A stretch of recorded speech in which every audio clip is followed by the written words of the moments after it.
What attracted you to the roles that you are currently playing on your various primetime shows? Tony, do you want to start? You get that question a lot. It's a job. I'm always thankful for a gig. What attracted me to I am grateful to have worked the job. Like Veep, for instance, is just, I love Armando Iannucci, he created it, and I love that it kind of shows a behind-the-scenes look of the political world, which we kind of see perfect, people posturing and saying perfect sound bites, and this kind of takes you behind the scenes. And I just think it's really funny. And I just am so thankful for a gig, because you get that question, you're like, it's a job, and Right. I'm just happy to be working, really. But it's also a job that I really believe in, which is an added gift to it all, Okay. Chris? I think the writing. I'm lucky to be on two shows at the moment, the Mindy Project and the Newsroom, and they're both have great writing. I was a fan of The Office, and I liked Mindy as an actor, but I also knew a bunch of the stuff she had written on there from following the show a bit, and I just, when I got the script, I was really interested in going forward with the character that she had written. So, I'm on two very different shows where the writing in the Newsroom, if you skip a or a the script supervisor will come up to you and tell you skipped the or the. And then on the Mindy Project, we hold the writing high, and we always do the writing, but we improvise a lot. So those two kind of worlds are kind of fun to dance between, and those were exciting to me to play with. Fred, you also do two very different kind of shows. Talk a bit about that. Yeah, I feel very fortunate to get to work with funny people, not just the writing, but the writers. So, my day is spent are just around really funny people. And that goes for, the director of Portlandia, or my, co-stars or whatever. That's always, I'm very fortunate in that I get to spend a lot of my day, even as an adult, laughing really hard. So that's the main thing that when I come home, that I feel the best about. Growing up, my favorite thing to watch in the world was television sitcoms, and I loved the eccentric, offbeat characters that inhabited them. And then, I wanted to be an actor and went to acting school and did a bunch of theater and blah, blah, blah. And then I find myself fortunate enough, blessed enough to be playing one of those characters that I grew up loving, like Reverend Jim from Taxi, or, Jamie Farr on MASH, or just those quirky comic characters they meant the world to me when I was a kid. And that's the greatest thing about the job on The Office is, like, I get to do that. This is a lifelong dream, and I get to do it. And it just rocks. Cool. Kunal? My character was Indian. That And I'm helps. Indian, so that was attractive. I grew up also watching sitcoms, especially multi-camera sitcoms. That was sort of, and I loved British farce. That was sort of the genres that I loved. And, getting to work with, obviously, Chuck Lorre. And, sometimes multi-camera shows can get a bad rap because it's like overacting, or, sometimes you get all of these sort of stereotypical comments about multi-camera shows, but the writing is phenomenal, and I was just blessed to have a job, and I'd always dreamt about doing a sitcom and or something farcical, and I got to do it, so very blessed. Cool. Danny? For me, I was just very thankful to have a job. That was good. I was an actuarial recruiter, and I got the audition for Community. And I guess the first thing was the script. When I read it, I was like, this is different, very peculiar. And I saw the world, and I was like, I just loved it. The character itself, I thought, was not typical to what I've seen on television, so I thought that was really fun to play a peculiar character who also had heroic moments. And beyond that, I think I'm just so thankful to work with amazing cast and writers, and it's been pretty awesome. Do you guys all deal with trying to like make your particular roles as three-dimensional as possible, working with the writers or doing interesting things on screen? Does that resonate with you guys? I think a lot of people mention the writers on their shows early on, and that's one of the things that has been really remarkable about the long run of The Office, is that the writers were never content to just let the quirky side characters be two-dimensional and only have one facet or a couple facets to them. They were season after season looking for new ways to explore the character of Dwight and bring out different aspects of him and different parts of his humanity. So I was really lucky. That all starts with the writing. You can want to do that as an actor all you want, but if you don't have the words and the situations and the relationships to delve into, it's not going to happen. So, And that's, I think, predominantly a key factor in the longevity of most shows is the writers developing all the characters, because audiences aren't stupid, I think, and if a character is only one-dimensional, two-dimensional, then they'll turn the TV off. And that's why The Office has been wonderful to watch over the years, you know. But conversely, sometimes what seems to be two-dimensional and one-dimensional, sometimes there's depth in it for no reason at all. So even though some things might look that way, when I think back to stuff I've seen on TV, sometimes just for who knows why, the way that the character looks or something like that, you add in your next depth of, you fill in the blanks. Are you very careful about what that second gig is, and does it have to be very different from the first so you could show off your range, or it's just like, hey, it's funny, I'm there? I think to Rainn's point, it will never stop if you put too much weight on that. Because if you put too much weight on, when I get this will, I mean, because I remember all my time in New York before I got Arrested Development, there was like, when that sitcom's coming, then it'll be set. And then that sitcom came, and it was kind of, I had put a lot of expectation on that and a lot of weight. And then you kind of feel guilty because it didn't satisfy the way you thought it would. I mean, it was a great gig, and it didn't satisfy the way you thought it was going to satisfy. And it's like anything, like whatever that next part is, it's like how much weight and how much of my identity am I putting on getting that, rather than ignoring. This gets really Oprah, but rather than getting the identity and value that you have in yourself and not putting it on something else.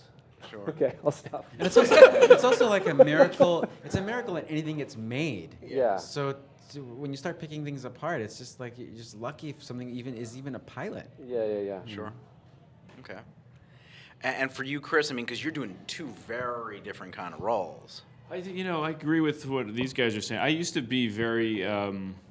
I used to sit around in my backyard and kind of try to plot and plan how it would look, or how I wanted it to be, or all the actors that I, grew up worshiping and loving, and I wanted to try to copy their moves. And then somehow you grow up and realize, it's just you, and it's your career, and it's your life. And like all these guys are saying, I just feel lucky to have a job. So at some point I kind of just gravitated to the people that wanted to hire me and work with me and liked what I had to say and what I had to bring, and that's it. I think we're all extremely, look, there's a group of, past all these walls along the country in New York City right now rehearsing a play, amazing actors that are funny, can do drama, can do Shakespeare, everything.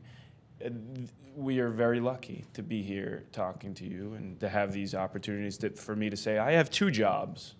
I get the bounce from Mindy Kaling to Aaron Sorkin. That's a real blessing. Do you watch yourselves back and analyze and watch the episodes and say, I could have done this better? Or are you beyond that and you're just like, I'm in control, I know what I'm doing, and no need to double check? I like watching myself. I mean, it's painful to watch yourself, at least for me. But I've learned a lot from it. I'm very much an actor that likes to watch instantly. If there's a playback, which there never is on these TV shows because they're moving so quickly, but I like to see it back, and I feel like I can adjust. which is shallow. I would always watch The Office when it came on. I pretty much watched every episode. There are just a few of us that did that. A lot of the actors on the show hardly watched the show at all, or would only catch an occasional episode on a plane, like most of America. But I was always struck by like how big I was. Like, I remember a moment, and I thought I was being so subtle and so real, and I just see my face doing these enormous contortions. So that was always helpful for me to kind of ground my performance.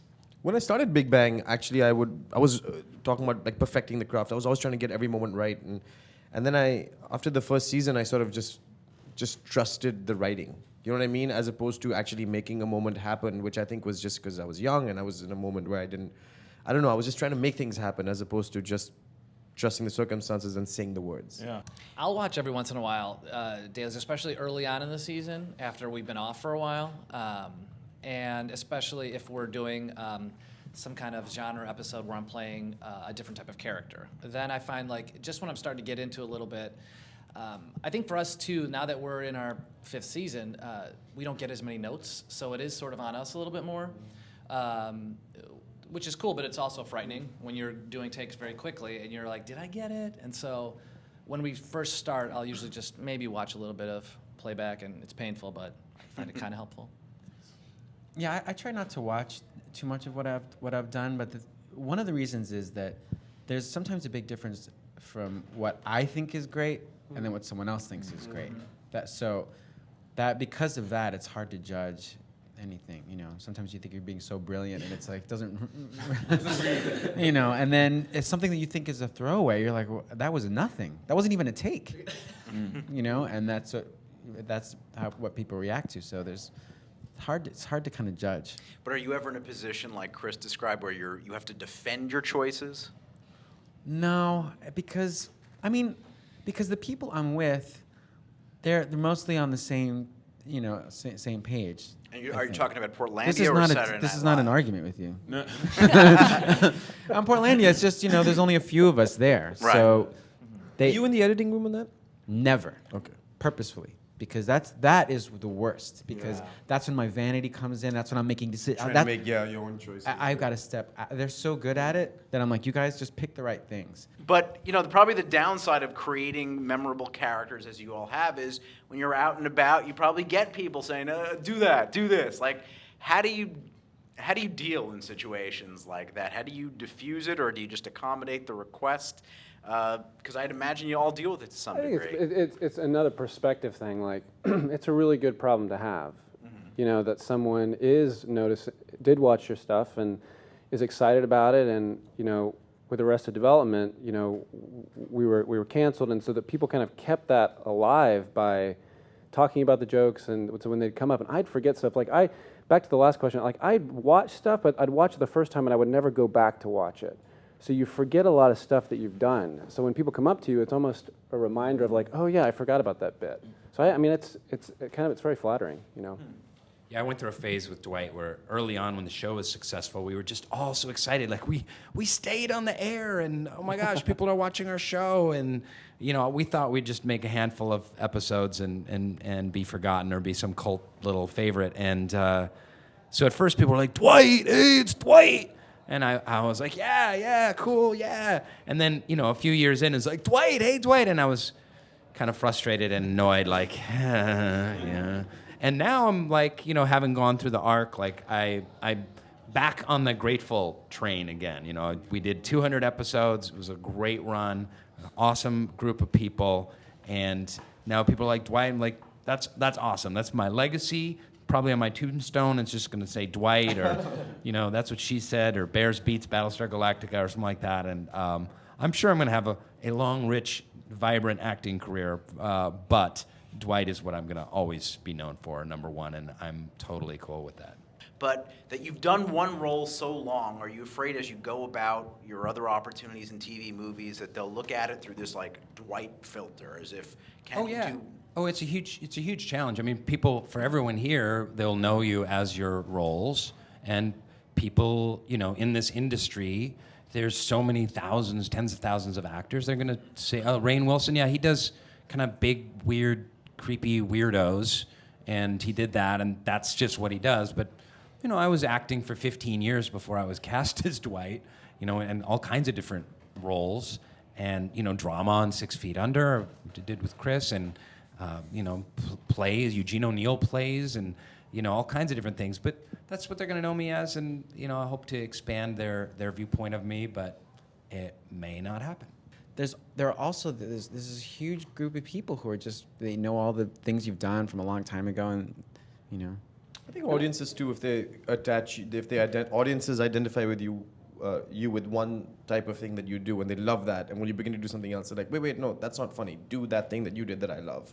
No matter what you do, just do that, because I identify with that, and I think that's you, and that's funny. And that's sort of the trap that you fall into. Sometimes it's not just network executives, it's also what the audiences are crying out for. Do that funny thing that you always did that I love, because I could watch that forever. When you try to do that thing, not as funny. Do that.